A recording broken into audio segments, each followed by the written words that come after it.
Thank you, general public. Today, we're here to make a very short and quick statement in regards to the implementation of South Sudan Peace Agreement. As many of you are very much aware that I am one of the signatories, main signatories of the South Sudan Peace Agreement, of which we form the existing legalized peace agreement. The statement I'm making today, it's very clear that there has been continuations of violations towards peace agreements, and that did not happen only to one party. It happens to the SPLM-IO in a number of cases, in a number of areas, and it also happens to SOA, and finally it happens to the OPP. We today, as Pope visit the Republic of South Sudan, we pray to cease hostility, and the government, which is the SPLM-IG, to cease the continuation of hostility against the peace signatory. As a matter of fact, the reality is we are parties, and this is a government that is formed by the parties to the agreement. As a government that is formed by the parties to the agreement, there must be a mutual respect to parties' affairs. There is no way one party can remove the other party from the positions that is allocated to as per the agreement.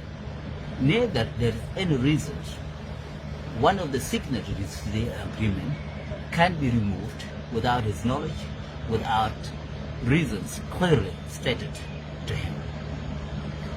Further, the violations, it has continued. And in these junctions, we call R-TGoNU,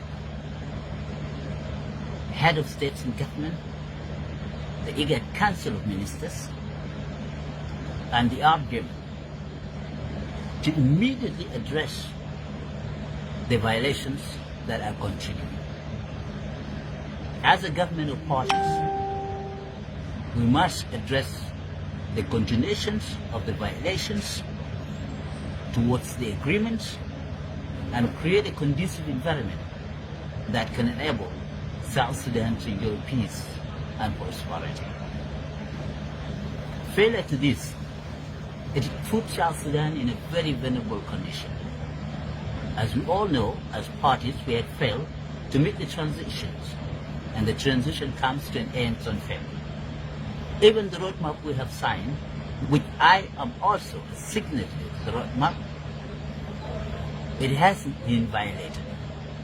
It has been violated by one party continue to dominate, continue to impose on the affairs of the other party. This is unacceptable.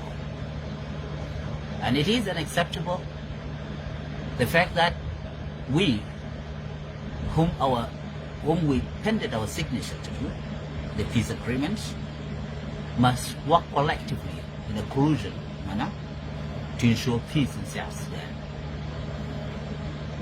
If one is isolated, as I have already been isolated from the peace process, and including isolation to the visit of the Pope, even though I have appended my signature as the main signatory, this will call for a very possible withdrawal of the OPP from the agreement. The withdrawal of the OPP from the umbrella, it is not only just going to be based on the violations, it is also going to continue to be on a basis that if we have failed as parties to the agreements to meet the transitions, then we must address the reasons, functions, the reasons that we have failed to meet the transition. In this junction, I may not be able to hold the anger of the public over the continuation of the R-TGoNU on the violations of the agreements and failing to meet the transition. We call again on Holiness, the Pope, to pray for peace in South Sudan so that those continued violations cease to exist. I call on the people of South Sudan that it has come. This is the time that South Sudanese themselves must take the responsibility into their shoulders to ensure that the continued existence of the transitions, including extension after the other, must come to an end.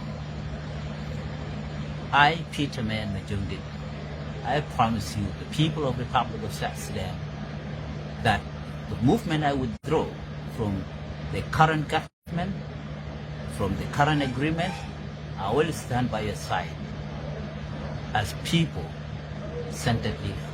Thank you very much.